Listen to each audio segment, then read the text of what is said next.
So the Sixers picked up another disappointing loss last night, this time to the New York Knicks in a game that looked like they were on their way to winning after 3 quarters. And everybody on Twitter once again wants to fire Doc Rivers. I got to talk about it.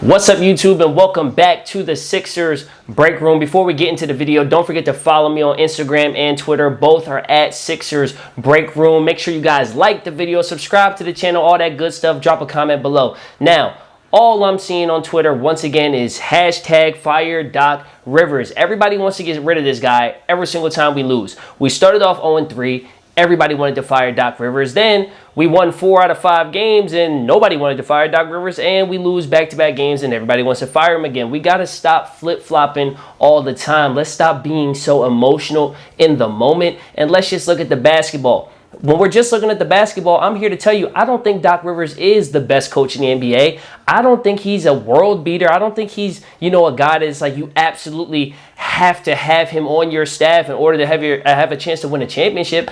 I just don't think he's a terrible coach. I don't think he's an awful coach. I think he's a good coach, not great, but far from bad. You know what I mean? Like when you watch these games, it's not the coach's job to make shots. It's the coach's job to put people in position to have success, which is what he's doing. It's not Doc Rivers' fault that Tyrese Maxey shot 10 for 29. Yes, 10 for 29. That's not Doc Rivers' fault. It's not Doc Rivers' fault that between Melton, Niang, and Tucker, they shot a combined 5 for 21. It's not Doc Rivers' fault. Guys had opportunities. Guys had open shots, and we just didn't hit them. Through 3 quarters, I wasn't seeing anybody saying fire Doc Rivers when we were up 8 and we went on a big run in the 3rd quarter. Nobody wanted to fire him then.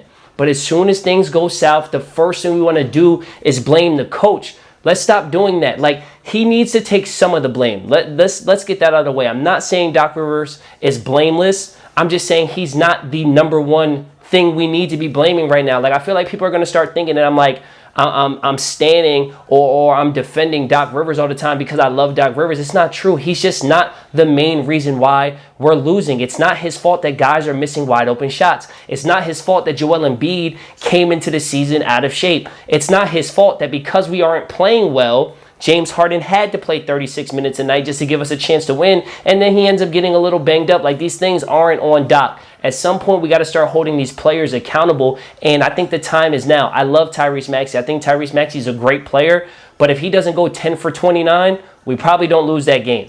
That's a fact, right? Like, I like DeAnthony Melton, but if DeAnthony Melton doesn't shoot 3 for 11 from 3, we probably don't lose that game. I love PJ Tucker. I love his toughness. I love the vocal leadership that he has on the floor, but he didn't hit a single 3. Like, these things are the reason why we lost. And despite all of it, we only lost by 2. We didn't have Joel Embiid. We didn't have James Harden, our 2 best players in the league. 2 of the best 10 to 15 guys in the NBA we did not have, and we only lost by 2. We actually had a chance to win the game. That should be a credit to Doc Rivers, not a demerit against Doc Rivers, because without our 2 best players and another role player, Daniel House, who also didn't play, without 2 of your 2 best players and a key role player, we only lost by 2. Like, again, I'm not saying Doc Rivers is perfect. I just think it was a really weird night, a really weird game, a really weird time to be calling for his job. Should Paul Reed be playing more? Yes. Paul Reed absolutely should be playing more because every time he plays, it seems like he's making plays on the defensive end. He's limited.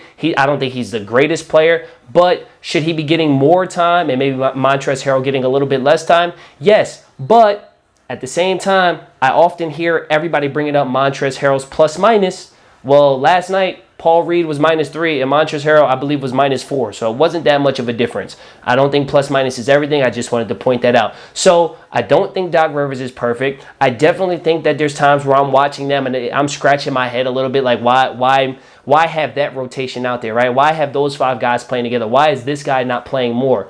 But there are so many other things that are going on with this team that I feel like we should be looking at instead of just looking at Doc Rivers. But hey, man, that's just what I think. That's just my opinion. I want to hear from you guys. So sound off in the comment section below. If you like the video, don't forget to like the video. Of course, subscribe to the channel. And if you want to become a member, that link is in the description below. Help your boy out. Support the channel. You know what I'm saying? I will see you guys on the next one. Follow me on Instagram and Twitter. Both are at Sixers Break Room. Catch you on the next one. Peace.